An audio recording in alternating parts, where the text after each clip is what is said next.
Yes, hello group, it's me, the witchshredmalice, for another episode of Watch with Malice. And because recently we have a new Wolfman film out at the cinema, the kino, I thought it would be good to show a film with what many people think to be the quintessential Wolfman. Yes, that's right, we have a film starring Lon Chaney Jr. It's called The Indestructible Man.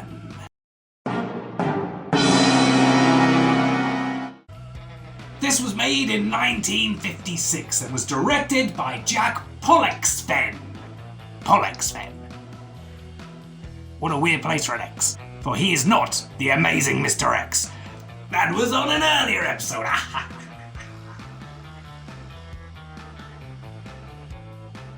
Right, yes, the film, yes. Ooh, it's a bit of a strange one. It doesn't outstay its welcome at only 70 minutes. But we shall see if it deserves to go in the cauldron of shame or not. So let's start the film and I will be back with you in a short while.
Dictating the wrap-up on the Butcher Benton package.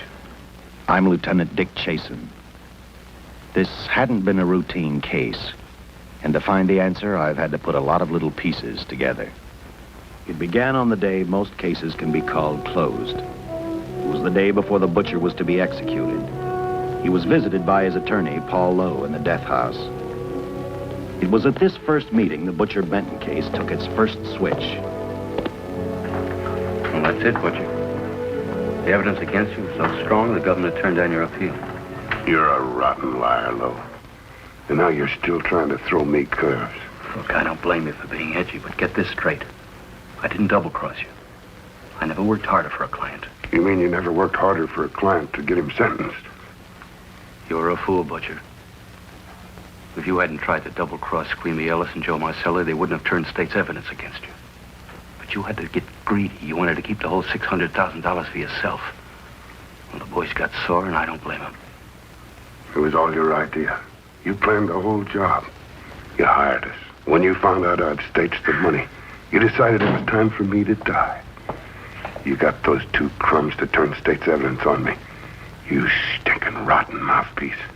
We both know that isn't true, Butcher. Now, look, what's the sense in not giving me the money? It's not going to do you any good. Well, I'll have the satisfaction of knowing that none of you three crumbs are going to spend it. What about Eva? Don't you owe her something? You tell me where the money is, I'll see that she gets your share. I've got a different idea. I'm going to kill you and Squeamy and Joe. Then I'll take care of Eva myself. You sick-headed ape, you're going to die tomorrow. Remember what I said? I'm going to get you. All three of you. Even for you, Butcher, that'd be quite a trick. So long, dead man. Remember what I said? I'm going to kill you. All three of you.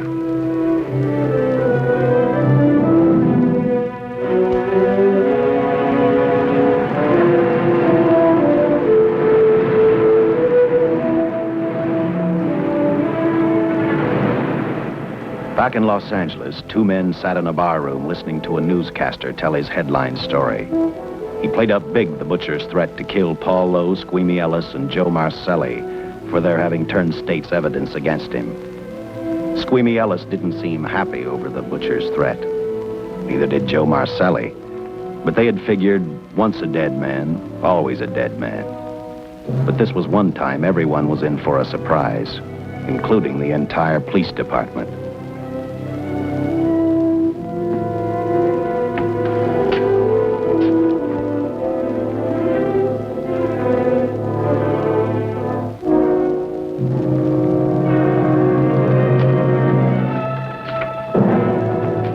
You seen the headlines, Captain? Teletype just came in from San Francisco. Butcher's execution is set for 5 o'clock this afternoon. And like the newspapers say, he still refuses to talk about that stolen money.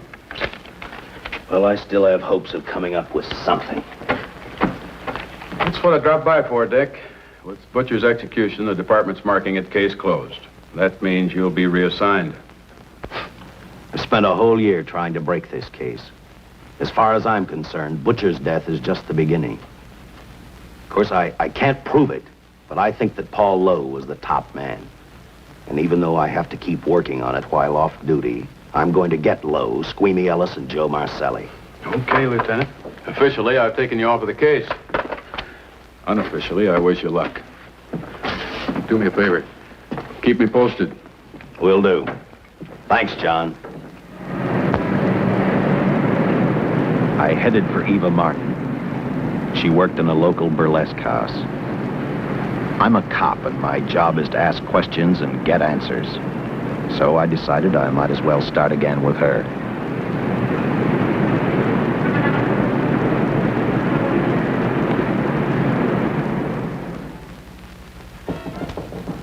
Come in. Oh. What do you want? I'd like to talk to you. Talk? You're a cop, aren't you? That's a good question. I can't even find a 3-ton armored car, let alone the $600,000, and I've been on the case a year. I've told you, and I've told you, and I've told you. I don't know anything about the money. I never did. Benton's gonna be dead in a little while. I thought it might make a difference. I never knew anything about the money. Call me dumb. I didn't even know Charles was in the rackets until the trial. Now, take it easy, kid. You're on, Eva.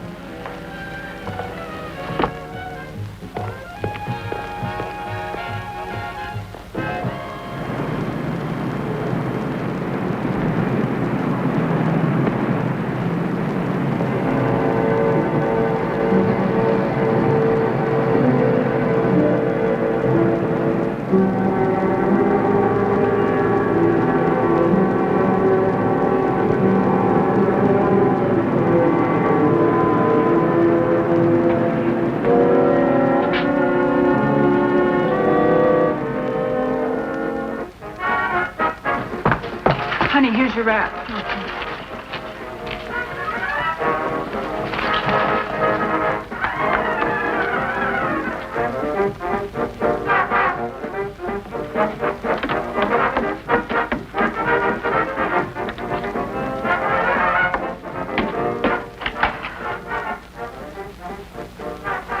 A few moments ago, Butcher Benton, without revealing the whereabouts of the $600,000 stolen in the armored car holdup, paid for his crimes against society in the gas chamber at San Quentin. Now for a look at the international scene. Today... Come on, baby. Don't waste tears on Benton.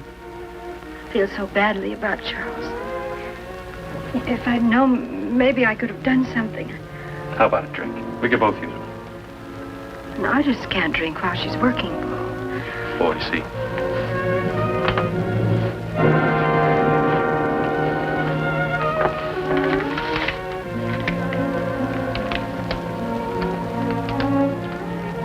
What's that? Well, now what's the matter? The message from Charles. He told me to open it if he died. Finale, Eva. All right.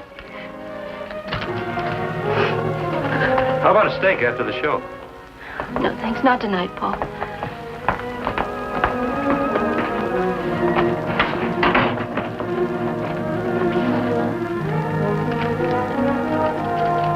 I didn't find out until much later, but Paul Lowe, in opening the letter the butcher had given Eva, found a map outlining a section of the city sewer system, and clearly identified was the spot where the butcher had hidden the stolen payroll. He replaced it with a $50 bill. I guess he figured $50 to gain $600,000 was not a bad day's work.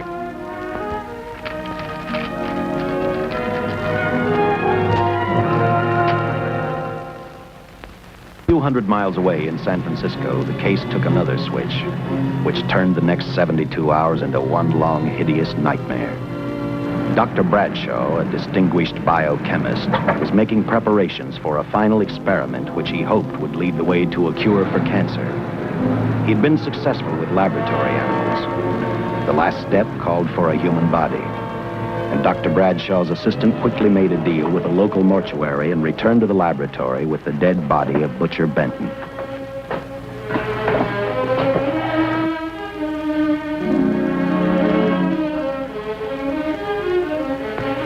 You made good time. Well, I didn't waste any. Any trouble? No, I just handed the money over and moved the body into your station wagon. That was that. Good. Get a syringe.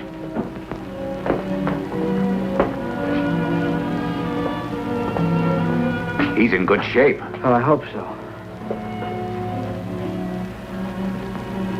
We'll get other blood samples later. We'll run this one through fast. Right. Now wheel him into the machine and then raise him. Right.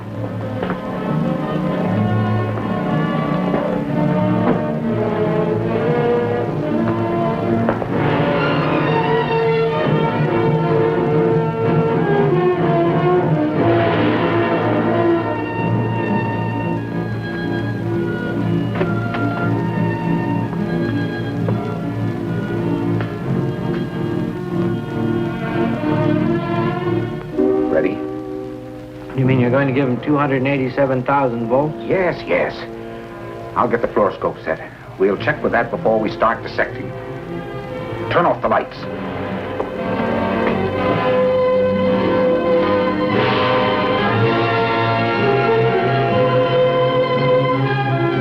There you are, old boy. If you respond properly and my theory is sound, you'll be more famous dead than alive. Throw the switch.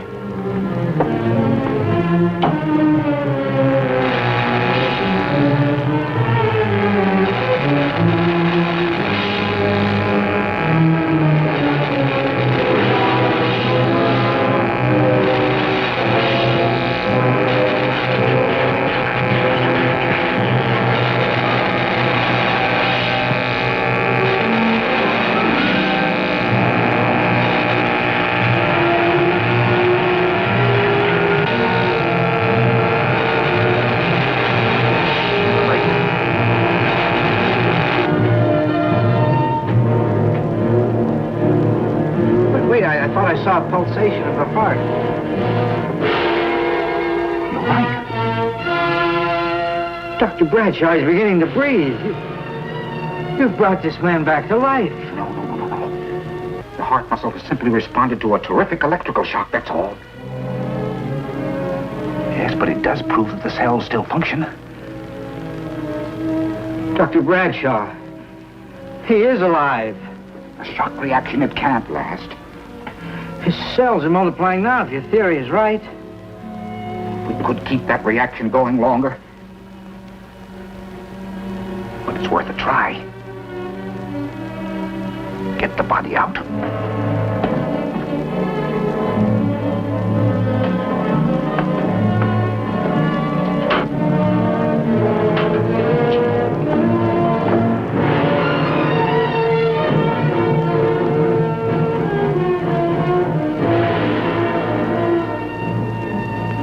Get some adrenaline from the supply room. Some amyl nitrite, too. Hurry, hurry.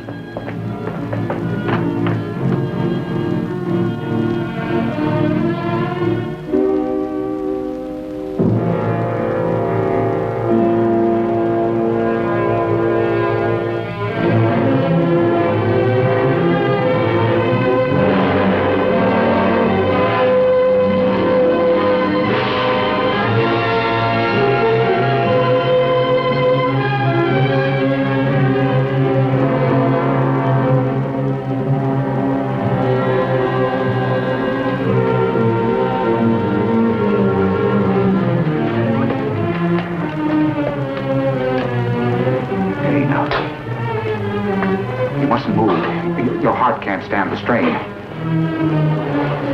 Now, you must lie still. Please, please. Easy now. Easy. Easy. You must lie. Easy. Please.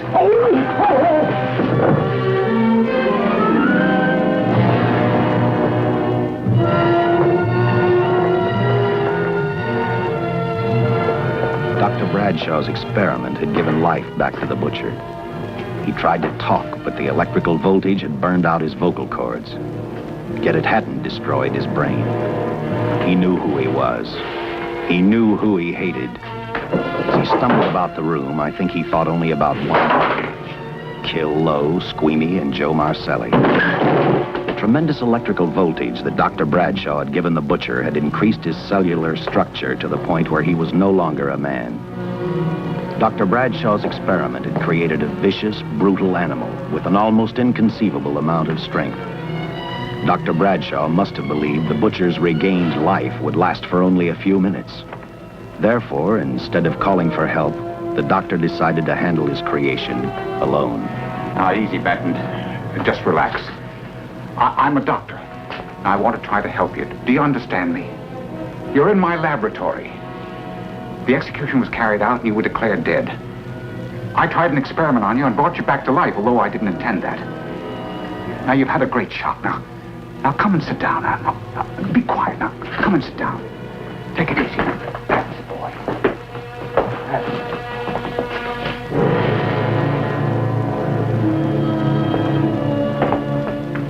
Careful. His reactions are violent. How do you explain this? Each cell must have multiplied 100 times, perhaps thousands. His strength is unbelievable. No. It's too late for the amyl nitrate. I want to get some blood samples, make some tests on him, find out what's happened. Get me a syringe.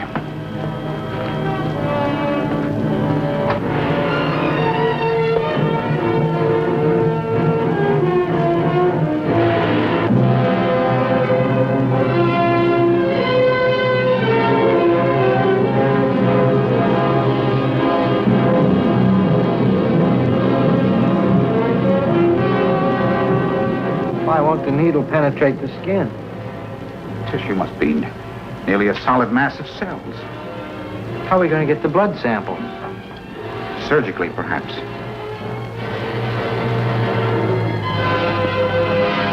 Now, easy, Benton. Take it easy. You can't leave here now. I'm responsible for your being alive.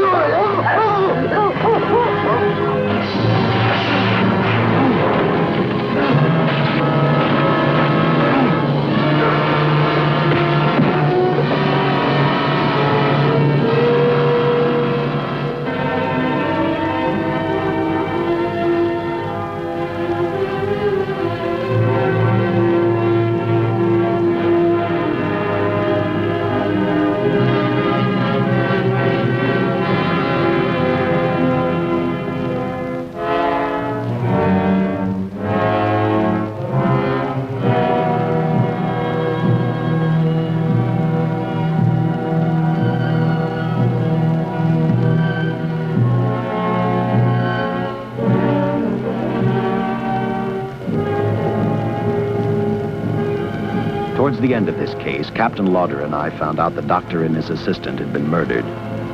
But I'm getting ahead of my story. The butcher didn't know how he had been brought back from the dead, and he didn't care. All he knew, he was alive. Then this monster-made man started thinking about Los Angeles.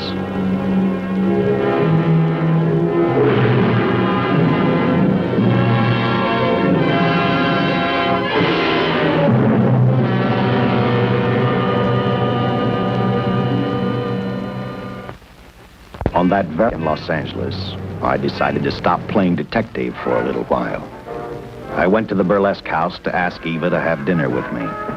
After all, the butcher was dead, and if I got lucky, sooner or later, I figured Paul Lowe would lead me to the stolen payroll. In a way, that possibility made me even feel better. It's not fair to watch the show from backstage. Next time, I'll pay admission. I take it by that remark you like my routine. Yeah, you're pretty good. What I can't figure out, though, is why you stay in a place like this. It shouldn't be hard for someone like you to get a job in a class spot.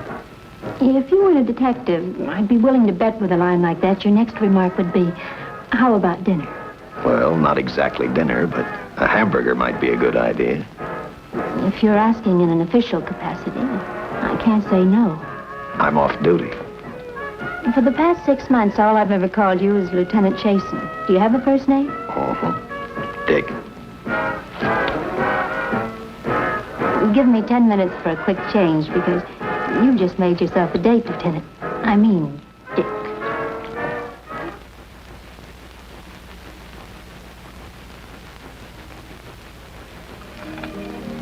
Know something, Dick? I haven't had hamburger in the front seat of an automobile with a guy in a lot of years. Well, from now on, we'll do it more often. Funny. I always figured a policeman wasn't really a human being.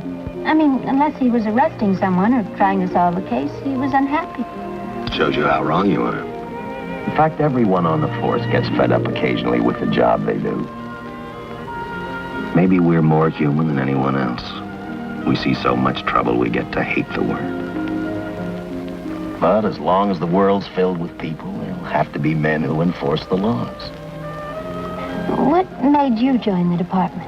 Now who's making with the questions? No, honest, I'd like to know. Well, it's really a very short story. When I got out of the Air Corps, I knocked around for a while. Well, I went to work for an oil company.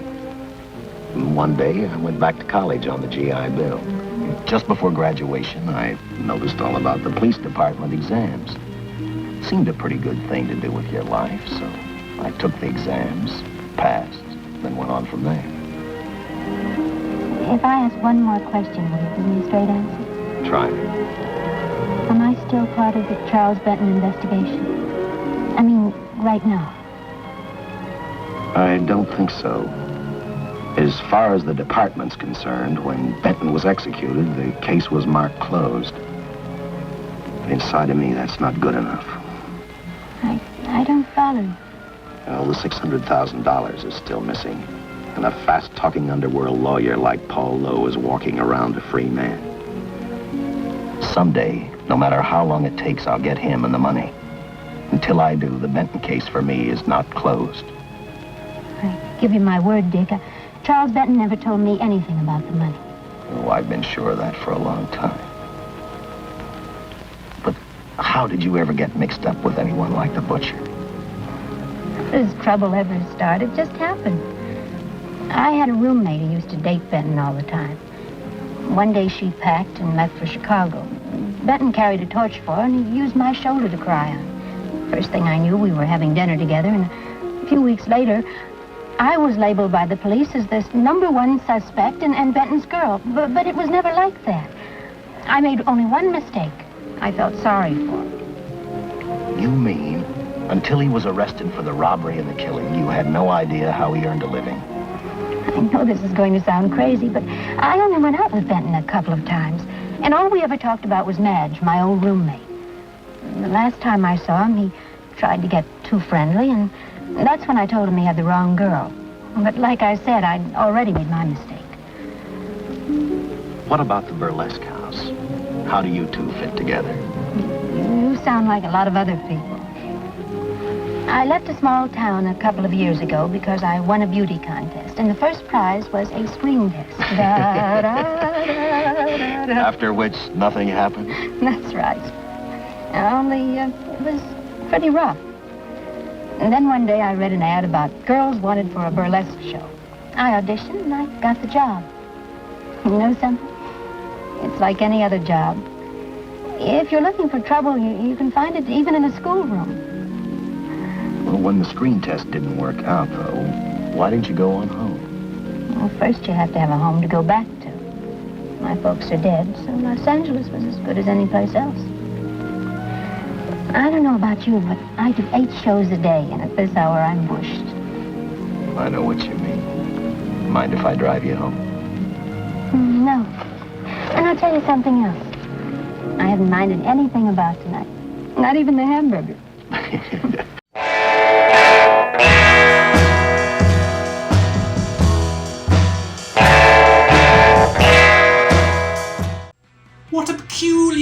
phrase she has. I haven't had hamburger in the front seat of an automobile in a lot of years. In an automobile, not in the front seat of a car. An automobile. Automobile?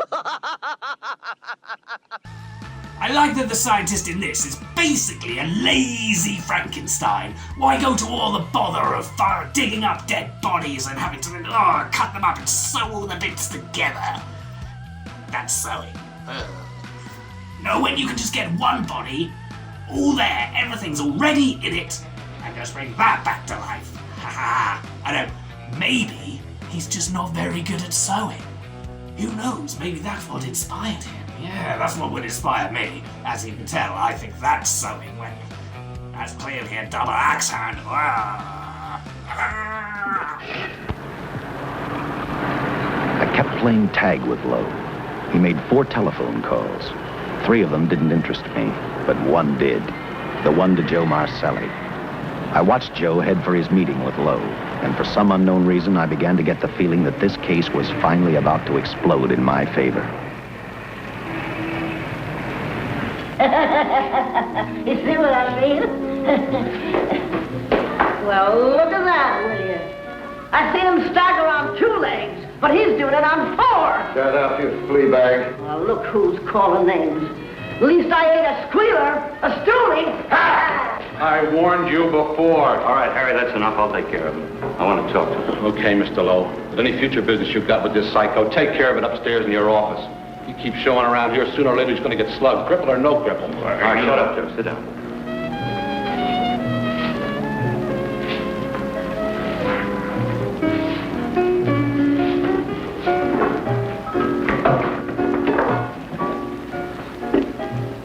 I need a shot, bad.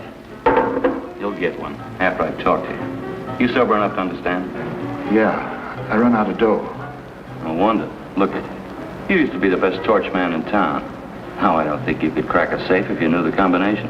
No jobs. Nobody wants me since I turned states on Benton. That's your doing. You taught me. All right, quit crying. I got a job for you. If you can stay off that stuff long enough. You know I can if I've got a job. How much? What is it? It's $2,000 in it for you. Where? Right near where he pulled the job. Interested? $2,000 ain't much out of 600,000. There'll be other expenses. Besides, that money's plenty of it. Now, you want it or do I get another boy? I'll do it. How soon do you want me to go to work? Set it up for tomorrow night. Call me before noon. I'm going to the races. 1. And that's all. The job's over.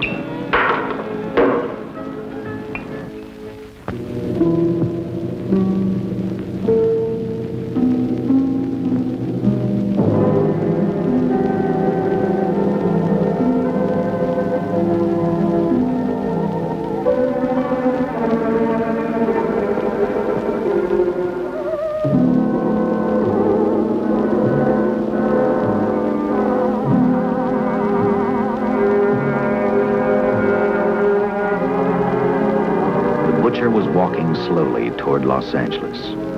He'd traveled through wooded hills to prevent being seen by anyone. Finally, he came to a quiet road.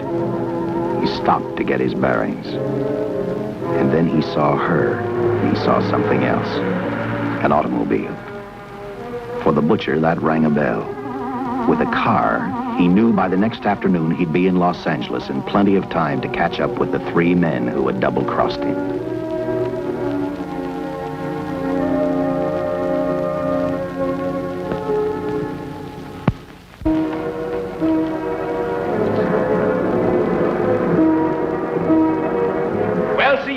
Gentleman to be helping strangers in distress. I hope you don't mind me using the babe here as bait. Quite a dish, isn't she? But that's what she gets paid for. Bait, that is. Yes, sir. She's a real shaker artist of my outfit. Carnival man myself. Just call me Connie.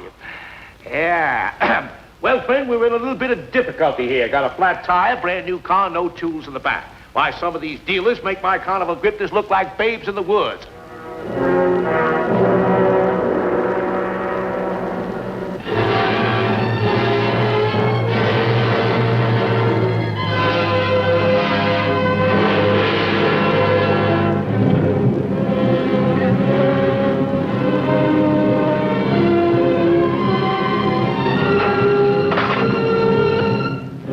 kill Hooley.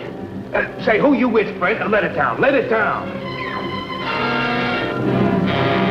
No matter who you with, friend, believe me, I can do better for both of us. I'll make a fortune for the both of us. Oh!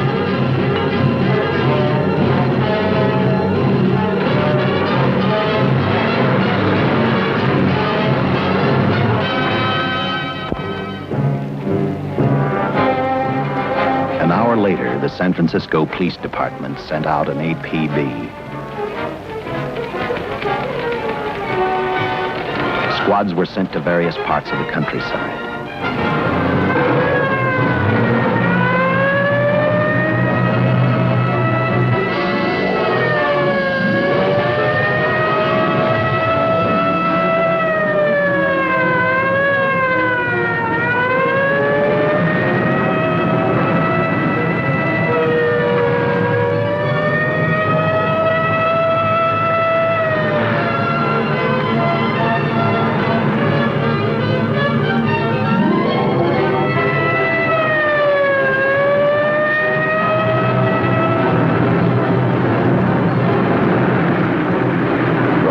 Were thrown up to catch the cold-blooded killer the hysterical girl had described. Each squad kept reporting back to Central Headquarters, and each of their stories was the same. So far, none of them had spotted the car the killer was driving. Orders were given to shoot to kill, because from the girls' further accounts, they realized they were dealing with a maniac.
I trust that this information will answer all of your questions. If I can be of any further service, let me know. Sincerely, J.I. Louder, Captain Police, L.A. Here's another all points from CHP, Captain.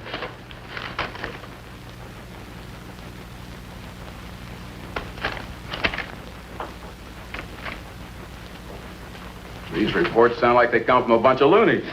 You sure do. There it is. Sergeant. Yeah. I want Lieutenant Chasen to look these over as soon as he comes in. All right, Captain. The next morning, I read the stories of the brutal murder of the two police officers. I also read the witness's statement about the bullets having no effect upon the killer. I felt sorry for the witness, and I thought about how easily a person's mind can become confused when suddenly they receive a brutal shock. I didn't believe a man existed who could not be stopped by a slug from a .45. Good morning, Captain. You and the rest of the force are going on 24-hour duty.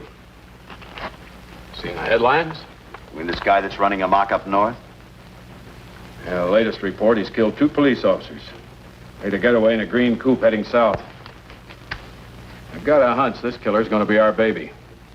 He could be in town right now. Yeah. You better get started, Lieutenant. Okay.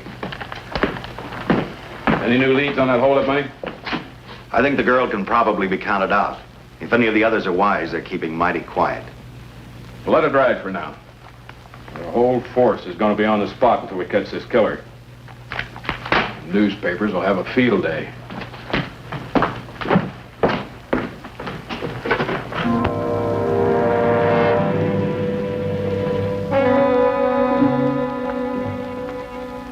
We were wrong about 2 things.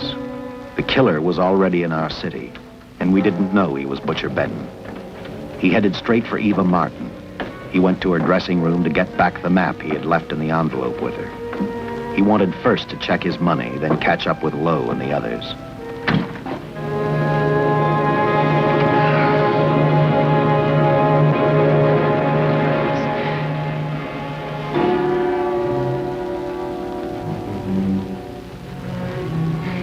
Can't be.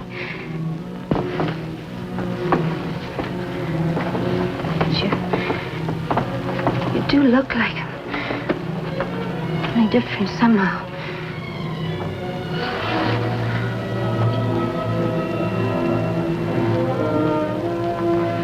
It is you. Why didn't somebody tell me? What's happened, Charles? Those look like bullet holes. Are they?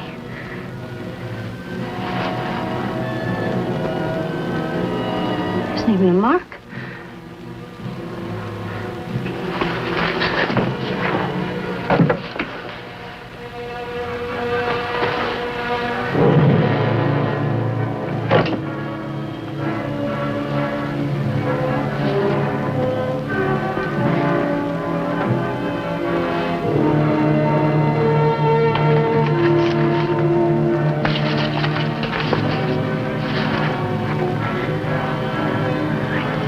I opened it like you told me. I found the $50. I didn't know why you left him. Paul didn't know why he was here.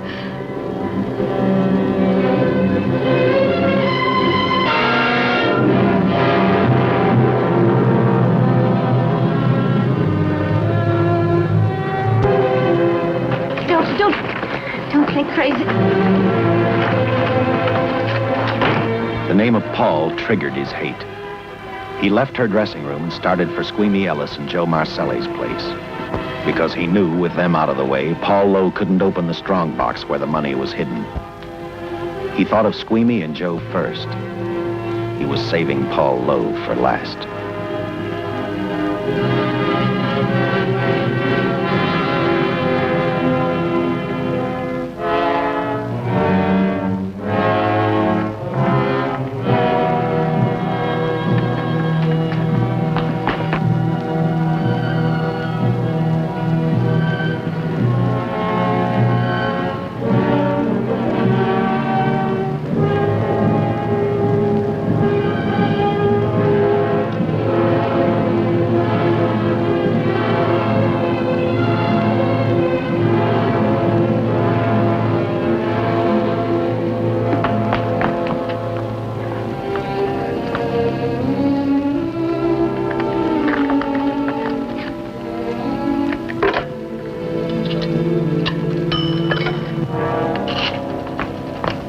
Can I borrow your eyebrow pencil?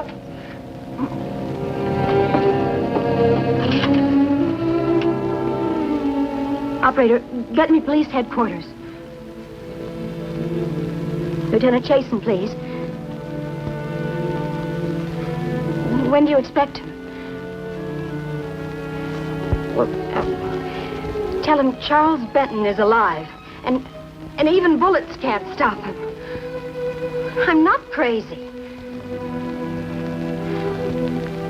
Just say a friend of Charles. He'll know.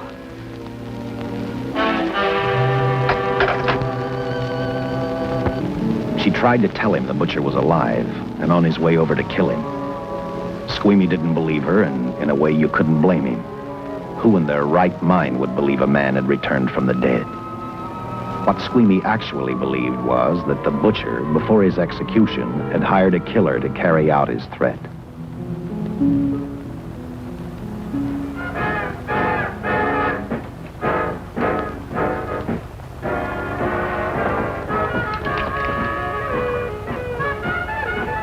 You sick? What? You don't look so good to me.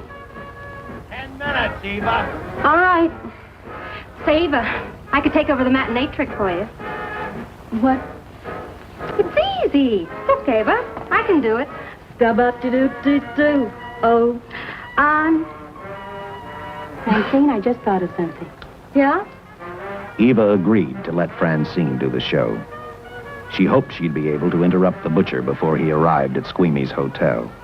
Or, failing that, at least be able to warn him to stay out of sight. You wanted me, Captain? Yeah, I just had a rundown on those fingerprints of the stolen car up north. We got nothing on the driver who was killed or the woman with him. Take a good look at these. There's something funny about these. Yeah. And the boys in the lab can't figure it out either. Those are the killers. They were found on the steering wheel. Looked like they'd been stamped in with a steel die. They sure do. These are Butcher Benton's. What? Well, they look the same to me. How do the lab boys explain that? They don't. Their best guess is a twin brother. An identical twin could have the same pattern of whorls with only slight variations. Ever hear of the butcher having a twin brother? No. Even if he did, it wouldn't explain these freak prints. You didn't pick up your message, Lieutenant. Some wacky dame calls you. And she says Charles Benton is alive, and bullets won't stop him. If we buy the twin theory... Who was she? Where'd she see him? Well, she wouldn't leave her name. Sounded kind of hysterical to me. Said she was a friend of the butcher's. Eva Martin. Get over to the Follies and see what that girl knows. Yeah. Some guys have all the luck. I never drew an assignment to the Follies.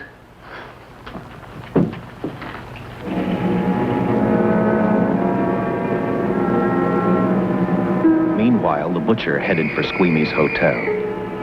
He didn't seem to be in any particular hurry. Actually, he seemed like any normal person, on his way to work or on his way home.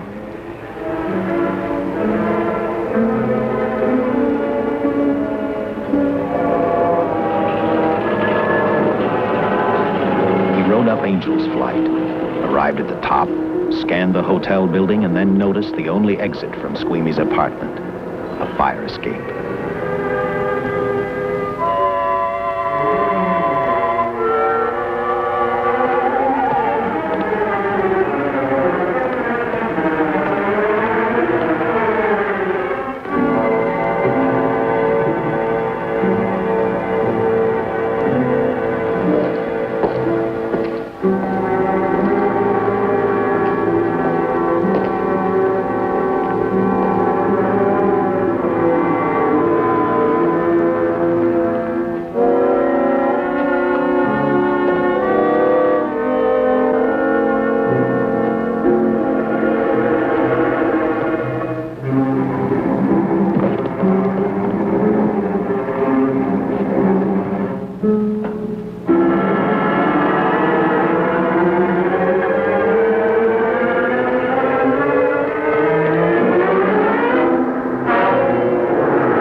Butcher was figuring his next step. And as he looked at the dead cop, he thought about Paul Lowe, the next man on his list.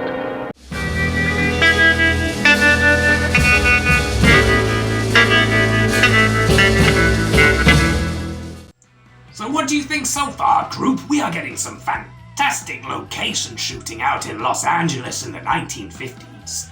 In fact, that railway with the 2 tram cars on it, also known as funicular cars. It's called the Angels Flight Railway, and it was built in 1901 and is the world's shortest railway, and it's still there, although the buildings either side are not. No, one side's now kind of grassy stuff. Plants, yeah, plants, nature! Which is like nature. And the other side is some more modern, tall buildings.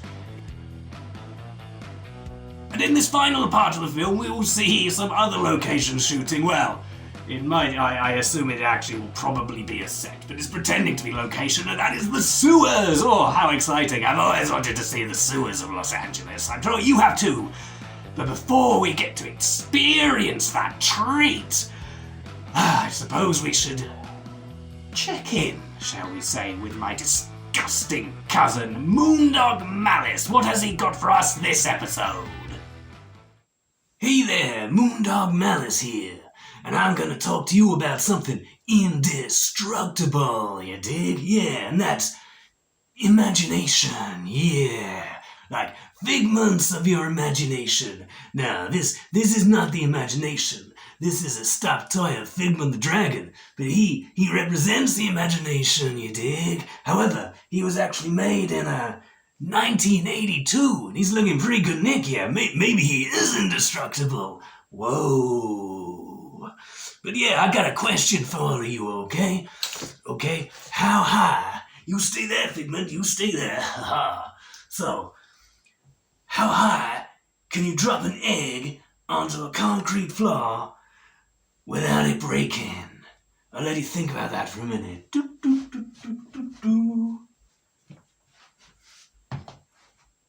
Time's up, yeah. Well, it turns out a lot higher than you think. Almost, in fact, any height. As long as you got a really strong, well-laid concrete floor, that egg is not gonna break it. Hey! Back to you, Shred Malice.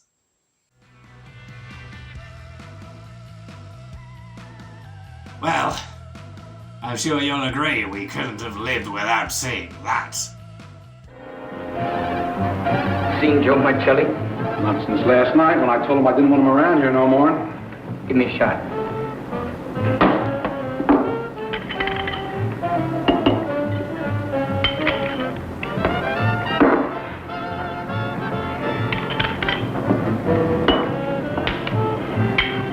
Look, I need help. Just found out that Benton's hired a killer to get me.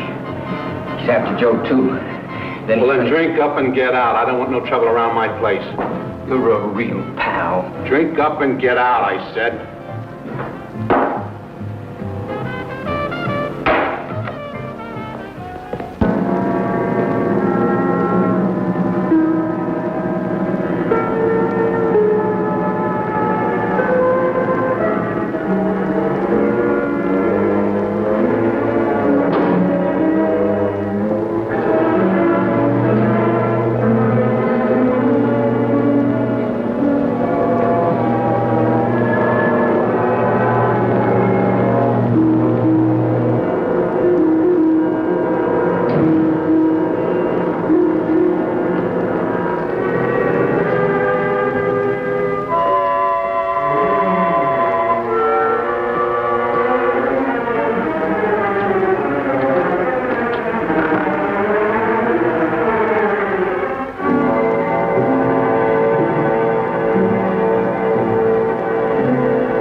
What's happened? A guy named Squeamy got thrown from the 5th floor. He's deader than a mackerel. Customer of mine. You mean Squeamy Ellis? Yeah, that's it.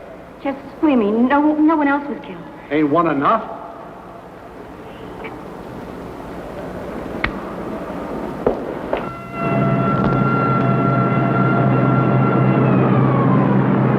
I tell you, the bullets never even phased him. He must have been wearing a bulletproof vest. God help us when the papers get a hold of this. Keep an officer on duty here till you hear from me. We'll get a stakeout on Joe Marcelli. I'd like to talk to Joe. Lauder, I'm going to call San Quentin. Suppose Benton is alive. Every available man's been put on the case now. Yes, sir. All right. All right. Anything new? Report on Dr. Bradshaw, owner of the station wagon. The San Francisco police located his laboratory in the basement of an electrical power receiving station. Bradshaw, what's he know? He's dead. And another man, too, his assistant. The lab is a shambles. But now we're getting some action from San Francisco. Benton's body never arrived at the mortuary where it was supposed to go. An attendant there finally broke down, admitted he picked up some quick cash by handing the body over to a man he was unable to identify. The man was driving a station wagon. Blasted man, the chief's on my neck, and the commissioners are on his, and the mayor's on theirs. Now, am I supposed to tell them that our killer is a dead man? They found a notebook in Bradshaw's lab. It ties his experiments in with a Professor Dwiggins at Caltech. I hope to hear from Dwiggins soon. Captain, report from the valley on a hysterical woman. Reports the presence of the killer. There's the location. Let's go.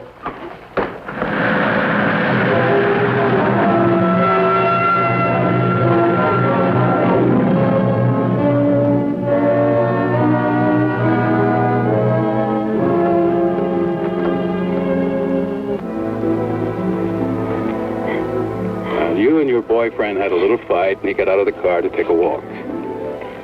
You noticed as he walked down toward the sump area in the direction where you'd seen those lights a short while before. What happened then, miss? Please try to tell us. Well, I just sat there a few minutes, I guess. I was pretty mad. Then there was a loud crash, like heavy metal, sort of, from down here. I got out of the car to get a better look. I heard Jimmy cry out something. I couldn't make out the words. Then down here, in a patch of light, was Jimmy. And coming toward him was this man. Big man. Lifted Jimmy up over his head like he didn't weigh a thing. Jimmy screamed. Just once, before he broke Jimmy's back. I heard it snap, that far away. Then I started running till I found this house. They let me use the phone. Thank you, miss. We'll see that you get home right now. O'Malley, see that the young lady gets home all right. Paul Lowe, while driving to his office, heard a radio commentator report the murder of Joe Marcelli.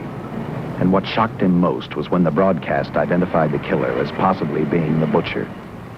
Lowe headed straight for Eva Martin at the Burlesque Theater. Oh, you gave me a start, Mr. Lowe. What are you doing here? Where's Eva? Oh, I'm taking her place. I'm going to wear her costumes. What's it to you? I asked you, where's Eva? Hey, don't get physical. Well, watch your tone of voice, Buster. I told you. Little Eva isn't here. I can see that for myself. Where is she? She's at police headquarters. That's where she is. Yes, sir. No, sir. Captain Lauder's still with the mayor. The killer dropped out of sight. He was last seen in the Hollywood area. Yes, sir. We know he's dangerous. Every angle's being covered. Yes, sir. I'll tell him.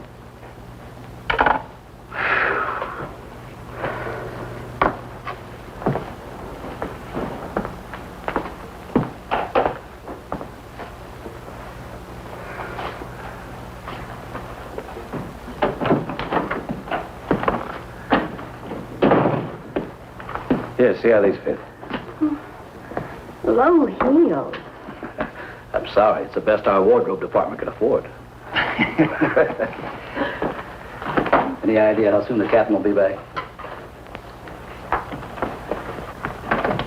Now, look, I'm going to see the captain if I have to wait here all night. Paul. Paul, Charles killed Squeamy and Joe. Joe, too? Benton? He's alive. I saw him, but nobody will believe me. I'm checking it. My guess is whoever killed them is on the trail of the money, Lo. Now, maybe you better start talking if you know anything about it. I don't know anything. Did the butcher have a brother? No, no brother. It was Charles. I saw the tattoo on his arm. Look, I demand police protection. Where's the money, Lo? You heard me. I demand protection. I know my rights. We put stakeouts on your office and home. Well, that's not enough. It's enough as far as we're concerned.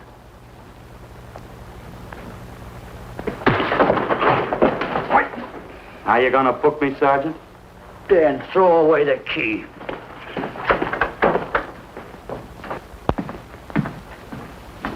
Thank you. Come up with anything yet, Dick? Oh, we've checked every hotel, motel, and rooming house in town. We've run a cross-check on every hangout butcher ever used. Net results, blank. This is incredible. We not only discover a dead man turned killer, but it's beginning to look like he plays ghost, too. He's somewhere in this city, and if we have to take it apart brick by brick, we've got to get him. I may be way off, but I think Paul Lowe could tell us a lot. Maybe, but it's a cinch he's not going to. Suppose he had no alternative. You better grab some coffee. Your mind's beginning to play tricks on you. No, now, wait a minute. When Lowe came to us for police protection, it was because he was scared stiff the butcher would add him to the list of Squeamy Ellis and Joe Marcelli. Go on. It figures, too. When he slugged the sergeant, he knew we'd book him right away. Oh, this Lowe's a pretty cute character. But we can play the same game. You mean we'll threaten to release him? Well, not exactly. You tell him you realize that he was excited, that throwing the punch was accidental. Tell him we're not going to make a charge, that he's completely released. Lieutenant, you know we can't do that. Lowell made his first mistake when he hit the sergeant, and that'll get him a year. As far as the department's concerned, at least it's a small victory. If my hunch is right, Lowe won't want to be on the streets with the butcher looking for him. And he may talk, and talk a lot. Enough maybe for us to get rid of him permanently. Even lead us to the butcher. If he's frightened enough, that might work. But if it doesn't... No, Dick, I'm not going to release him. I want him out of my way so bad I can taste it, but not bad enough to be responsible for getting him killed. The good thing about that, Captain, is the fact we know it, but Lowe doesn't. Let's give it a try. All right, Lowe. Come on out. I think you'll find everything in there. You're free to go, Mr. Lowell. Wait a minute. Who do you think you're kidding? You arrested me for assaulting an officer. Court, I'll plead guilty. With luck, I might get off with 6 months. For a lawyer, you're forgetting a very important point. If no charge is made, there's no trial. It was a tough day for everyone. We figured your nerves were on edge, and when you threw the punch, you didn't know what you were doing. I've squared everything with the sergeant. It's all over, all forgotten. Yeah? Why'd you bring a stenographer? Simply because I wanted a record of our conversation at the time of your release. Okay, Lowell, let's go. Oh, wait a minute. Once out on those streets and I'm a dead man. If you let me go, you'll be responsible for murder. Oh, come off it, Lowe. You're imagining things. You know the butcher threatened to kill me. If you set me free, he'll do it. Well, that's just a risk we'll have to take. But the way I look at it, Mr. Lowell, you'll be okay. Look, Captain, I'll make a deal with you. You keep me here, and I'll tell you how to recover the money. Maybe even catch the butcher. No deals, Lowell.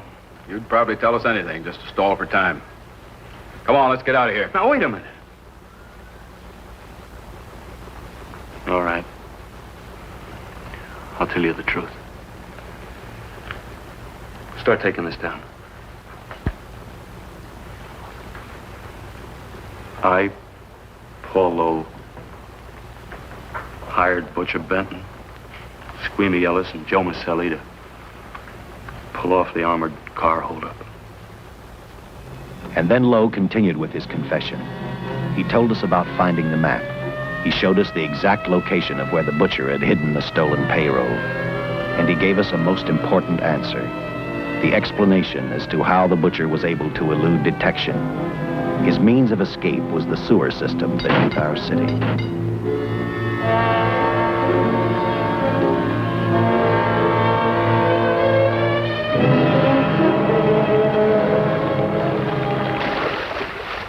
The department went to work fast.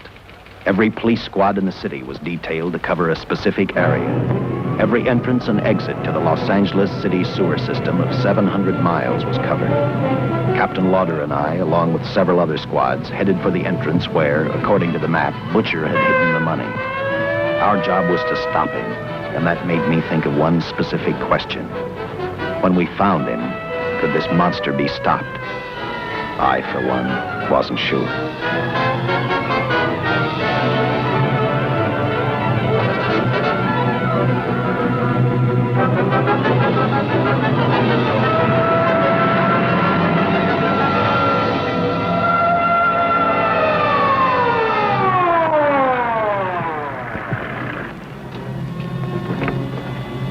Everything all set, Lieutenant? City engineers mapped out each possible exit. A squad of officers are spotted at every point. If the butcher can be caught, now's the time. Well, after I talked to Caltech, I called on the fire department for a little help. The professors thought a flamethrower might stop him. Flamethrower? I suppose their boys have had a chance to join our squads by now. See, we have one with us here. Have you thought about what'll happen if this doesn't work? No. I've been praying too hard that it will work.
This is where we split up. I'll go straight ahead.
This map's right, we're off our course. You'll have to backtrack.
Let him have it.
And the tremendous shock of electricity that brought the butcher back to life destroyed him.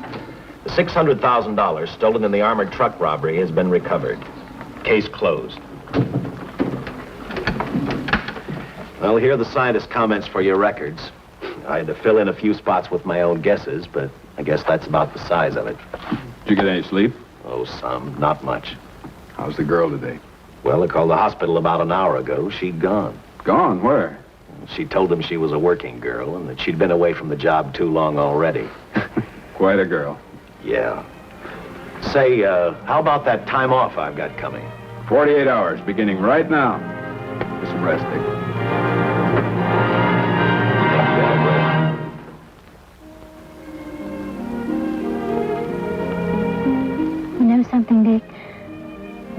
last 72 hours seemed like a bad dream. That rest in the hospital today really gave me a new lease on life. Now that it's over, I can't believe it actually happened. The important thing is to remember it is all over. I suppose you'll be assigned to another case. I'll have to give up hamburgers in the front seat of the car for steaks in a restaurant. No. I've thought about that. In fact, I decided to do something about it. I started by talking the captain into a short holiday. And just about an hour ago, I got you fired. What? What did you do that for? I figured that being my wife would take up all of your time. Even if I wanted to say no, I couldn't. You're not supposed to say no to a detective. I figured that, too.